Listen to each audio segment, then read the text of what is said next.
I have traveled a lot and I've lived in different parts of the world. I've had the privilege to get to know people from very diverse backgrounds. So I can tell you this with no guesswork at all. The world has a love-hate relationship with America. Maybe it's obvious, maybe it's not, but from first-hand experience, I can tell you that the love-hate dynamic is not only real, it's powerful and compelling. And I've spent time talking and thinking about why that is. And here's what it boils down to. Attitude. You can look at actions. America has been a force for good and for decency around the world. But America has also been a catalyst for chaos and dysfunction. You could stop there, or you could look deeper. A deeper look will show you that it's not about actions. Actions matter, but attitude is everything. I can't tell you how powerful it is. And you won't really get it until you're sitting in your car crying in the parking lot outside of work. You won't really get it until things in your life, things you thought were secure, start breaking. Love falls apart, finances are ruined, health fails. You'll understand what I mean when life gets too painful to keep going on the way you've been going on. That's when you start looking at your attitude. That's when you really start to explore what your attitude has been toward love, toward friends, toward trust, towards life. A nation's actions are a reflection of its attitude, and people are no different. People love you or despise you based on your attitude. Yes, they'll praise you or they'll crucify you based on your actions, but those actions are the result of your attitude. I don't need to tell you all the bad stuff that happens because of attitude, but I do want to talk to you about the good stuff, because there's some good stuff that can happen when you know what attitude is all about. I spent years in high school running past a sign that I really didn't understand. It didn't mean much to me for a long time. And anyone who played sports at my high school saw the same sign. It was hanging on the fence around the track and the football field.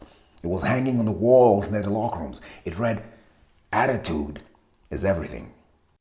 I saw that sign for years, and it was always just a sign until one day at track practice during my senior year. I still remember it. Coach Richards had the stopwatch, and we were running sprints. Sprint 200 meters, walk back and sprint again. He was calling times, and halfway through the set, we were tired. And all I wanted to do was to think about how I was part of a tired group of sprinters who were hoping this exercise would end quickly.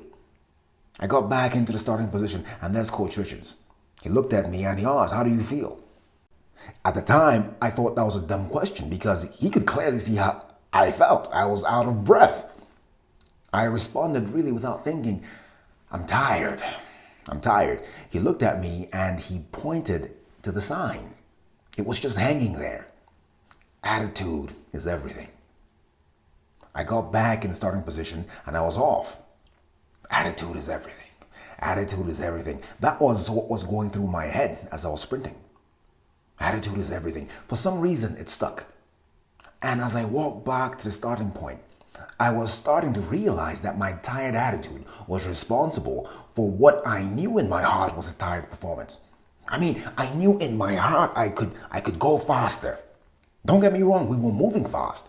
But that championship difference, that dig deeper effort wasn't really there. In my heart, I knew I was just doing enough to be competitive, but not to be a champion. Attitude is everything. I changed my attitude right there. I stood up and walked straight. I started controlling my breathing. And this time, I walked back to the starting line with a sense of purpose. I was deliberate. I came to win. This was practice, yeah, but I came to win. That was my attitude. It went from "I'm tired" to "I came to win." The sprint started and I was off. I was in my own world. I was determined to run a time I believed was worthy of my attitude. When I got to the finish line, most of the team was right there with me. I was surprised. But as it turned out, they'd noticed something different about the way I was moving. And these guys were good. I mean, they were good. They weren't going to be outdone. We ran faster times. We ran faster than the previous 6 times. And we finished the rest of the practice running at those times. And you know what else? That time became the new standard for how we'd run that practice going forward. We went on to win a very close second at the state competition that year. What am I saying? Attitude is everything, yes, but why? Attitude determines the standards you keep. Attitude is infectious. You'll be surprised watching people next to you catch it. All of a sudden, a group of uninspired and unmotivated people start catching the radiation coming off your optimistic and determined attitude. All of a sudden, amazing becomes the new standard. And if you ask me, that's the difference between winners and champions. Winners compete, but champions set standards. Attitude is everything.